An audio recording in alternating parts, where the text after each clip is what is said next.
before we get more into the organization, because I think this is so fascinating and really awesome that you guys are doing this, but I do have to ask you, Elijah, you say that you're in the minority of Jewish students that are at these protests. Yeah. There is a lot of chatter going on in the mainstream news and on social media about Jewish students feeling harassed or feeling unsafe or feeling like, I mean, what would you say is what's happening? What is happening to these Jewish students to make them feel this way? Yeah, I personally have felt no sense of harm or hostility from my Arab and Palestinian brothers and sisters at these protests. If anything, I'm hugging them, they're embracing me, they're so happy to see a Jewish individual at these protests. I think the majority of quote unquote fear that is coming out of the Jewish community is from ignorance about these protests. As Jad articulated, it's phrases like from the river to the sea that really spark a sense of fear from the Jewish community. And I think that's because Jews really have not been in a space with Palestinians to engage with this phrase or other similar slogans. What I was taught in Hebrew school growing up was that when Palestinians say from the river to the sea, Palestine will be free, they're calling for all Jews to be pushed into the Mediterranean.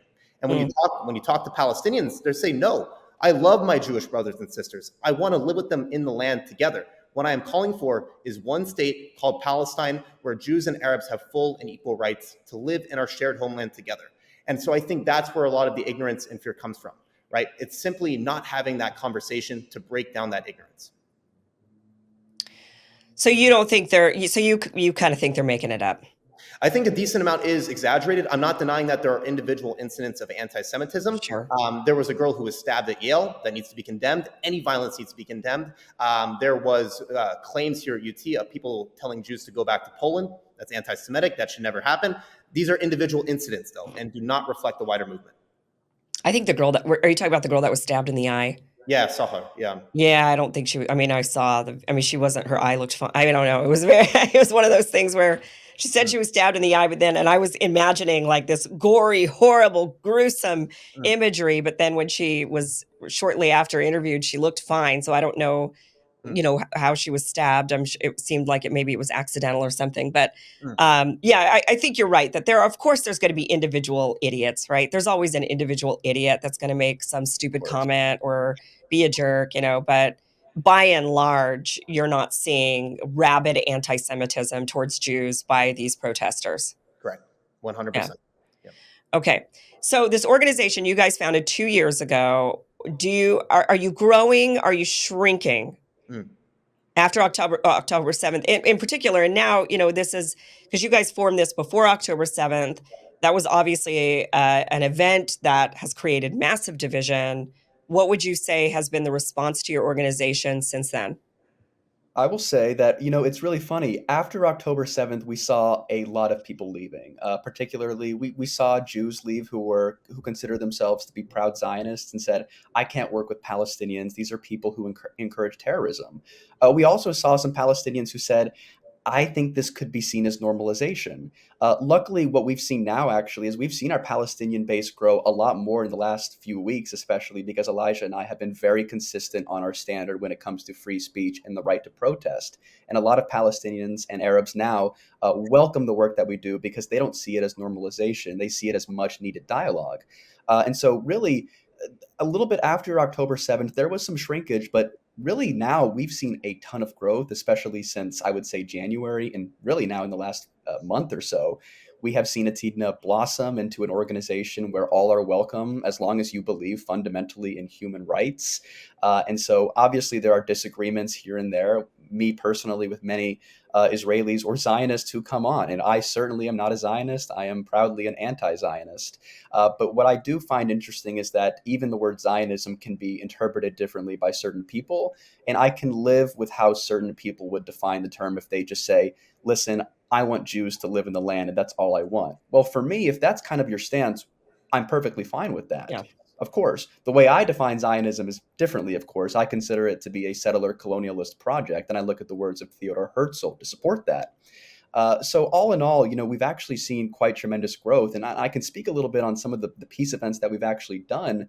Particularly, we've done two recently. We did one on November the 7th, of course, 1 month after October 7th, and it was to honor all innocent people who had lost their lives in the tragedies in the last month, Palestinian, Israeli, Arab, or Jewish. And what we did is we had roughly 80 people at the University of Texas at Austin attend this joint vigil at the UT Tower. Elijah and I spoke from a Jewish and Palestinian perspective. We also had faith leaders from all three major Abrahamic religions. And we also had a Palestinian professor speak, 74 years old, I believe, 73, 74. And he spoke about his experience as a Palestinian.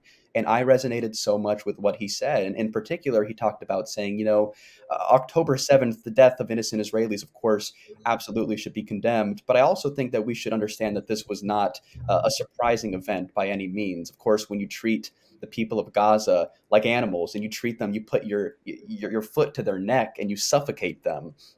And I often say that I view October 7th.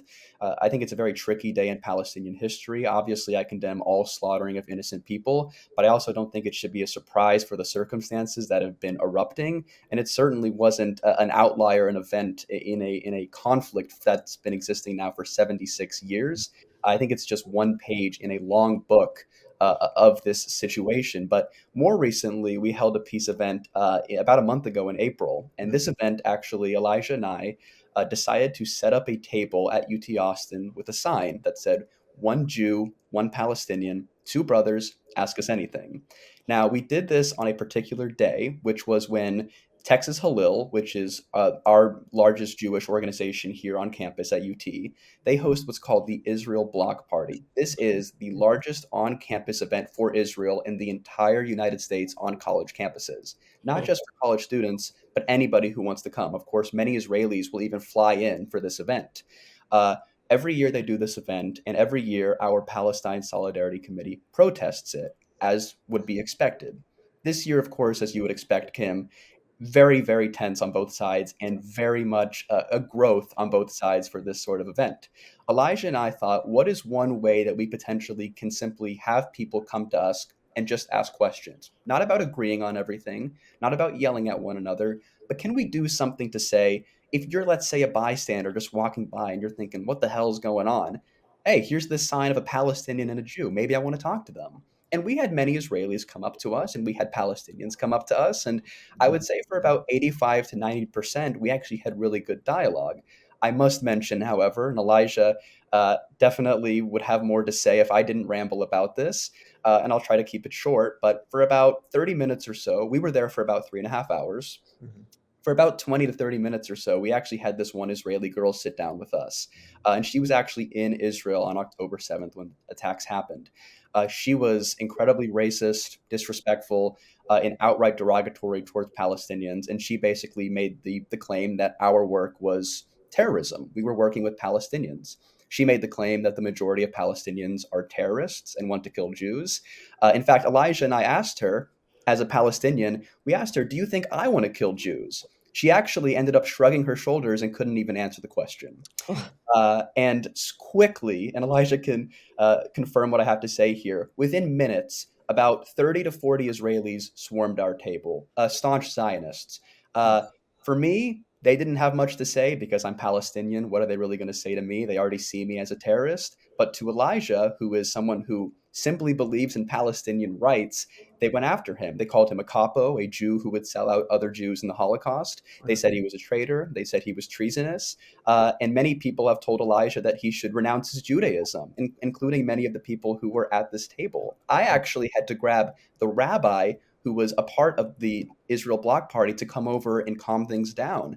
And thankfully, in about 5 minutes or so, things began to calm down. But that was an instance where, unfortunately, Kim, even with the work that we do, trying to promote basic peace and liberation for both peoples, there are unfortunately people, most of them Zionists, who are very adverse to the work that we do because there is inherent racism in this problem.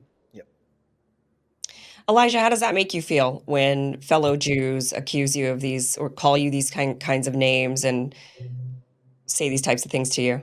You know, it is really offensive. I pride myself on being a Jew who's very in touch with his identity. My father is Ashkenazi Jewish, my mother is Sephardi Jewish, and overall, I was raised in a very religiously and culturally Jewish household. I had family that I lost in the Holocaust, so claims like I'm a capo or I'm a self-hating Jew really strike a chord with me that it is not the best. And I am advocating for, I think, not even extreme measures. I'm advocating for both the Jews and Arabs, Israelis and Palestinians to live together in peace and harmony in the land. I fight against racism against the Palestinian people because I view the Palestinian people as part of my family. I have an obligation to stand up for Palestinians when a genocide is occurring in Gaza because they are my family. Any rational person would do that. And so overall, I think I'm coming to a natural and noble conclusion about the work I'm doing. And if Israelis cannot recognize that, it is sad, but it makes me want to do this work more. I recognize that there's a lot of inherent and latent racism within the Israeli community. And so I, as a Jew, have an obligation to fight it, especially since it's targeted against the Palestinian people, a people that are closer to the Jewish people than any other people. And so if you're gonna make claims like I'm a capo or I'm treasonous, right? To me, I'm the one who is more Jewish. I'm following Jewish tenets. Like to destroy a life is to destroy a world. To save a life is to save the entire world. I'm upholding Jewish values. I'm upholding Tikkun Olam. And so these claims to me, while very disparaging, do not necessarily hold the most water with me. So are you both for a one-state solution? I am. I will say in the short term, I believe that for recognition on the international stage, both peoples need a state. So in the short term, two state, but in the long term, in order to completely eliminate the problems at hand, a one state solution is needed. Yeah, I agree with you on that. I think that I don't think anybody will accept a one state right away, but I Correct. think it's inevitable. I mean, it just has to happen Yeah. one way or another, and I think it will happen one way or another. The bad way, when I was over there, and I went to the West Bank in late 2019, and I traveled around, and I also went to Tel Aviv and went into Israel, and saw both sides of things, of course. And it was obvious to me what was happening, that basically the Palestinian people were becoming the Native Americans of America, right? They were being kind of relegated, especially throughout the West Bank when you have to go through areas A, B, and C. It's so Sure. complicated and ridiculous. And you have to go from, through Israeli controlled territory to get to another Palestinian village in the West Bank, which is supposed to be all Palestinian. And it was really clear this was becoming reservation, and then you go through Israel basically, and then you get to another reservation, and then you go through Israel to get to another reservation. Yeah. I mean, it looked like that's what was happening to me. Yeah. But here in the United States, our natives on the reservations can leave the reservations. They have full American rights. They don't have to live on those reservations if they don't want to. They have freedom and autonomy as as full American citizens. Right. Yeah. Same thing with Mexico when we took half of their country, more than half of their country during the Mexican-American War. Mhm. We said to the native who were once Mexicans, here in California and in Arizona and in Texas, we said to them, guess what? You're now an American. Mm. And there were laws that were written to protect their land rights. They were given citizenship. They were obviously given the opportunity to go back to, if they wanted to move into Mexico proper, they could have moved, or they could stay and be American. But we're not seeing that happen with Israel and the way they're treating the natives, the Palestinian people there, right? We're seeing a different dynamic completely, Yeah. at least for a big chunk of them, not for the 2 million that are inside of Israel. Sure. Yeah. So is there anything that you guys don't agree on then? So if you're both for a one state, I mean, a one state solution is not popular over there in Very true. Israel, and even with Palestinians, it's not their preferred outcome. True. Mm. I would say the way one state is typically perceived in both ethoses is from the Palestinian perspective. They think that means Israeli domination over the entire Yeah, world. right. And within Israeli ethos, they think a one state solution means giving up their demographic majority, right? It's no longer a Jewish state when you at least have a 50-50 breakdown between the Jewish and Arab populations. For me and Jad, we believe that in order for one state to work, both peoples need to be full and equal participants in a shared identity. We can discuss what that identity would be. Maybe it's a Canaan identity. because both Jews and Palestinians trace their origins back to the Canaanites. Right. Maybe it's a Semitic identity. We're both Semitic peoples. We can create a Semitic population together. Whatever it has to be, both peoples have to not distinguish the other as an other. They should be viewed as one family. And that's how, in our belief, you attenuate a lot of the violence we're seeing. When you're able to perceive someone as your compatriot, as your brother, as part of your family, that's how you solve this conflict. And that's why we believe in one state. If you have two nations, if you have Israel, you have Palestine, that hatred will still exist. And Yeah. not only that, there will be people within both populations that are willing to die for sovereignty over the entire land. Settlers in the West Bank are not willing to relinquish Judea and Samaria, right? The current West Bank. Yeah. Palestinians in Hamas believe that the entire land is an Islamic waqf. They're not going to settle for two states. No matter what the revised charter in 2017 says, both peoples have people that are willing to die to ensure that this land is not divided. And so, in my opinion, even though in the short term, two states is necessary for both peoples to get equal rights, one state is how you attenuate and solve this conflict.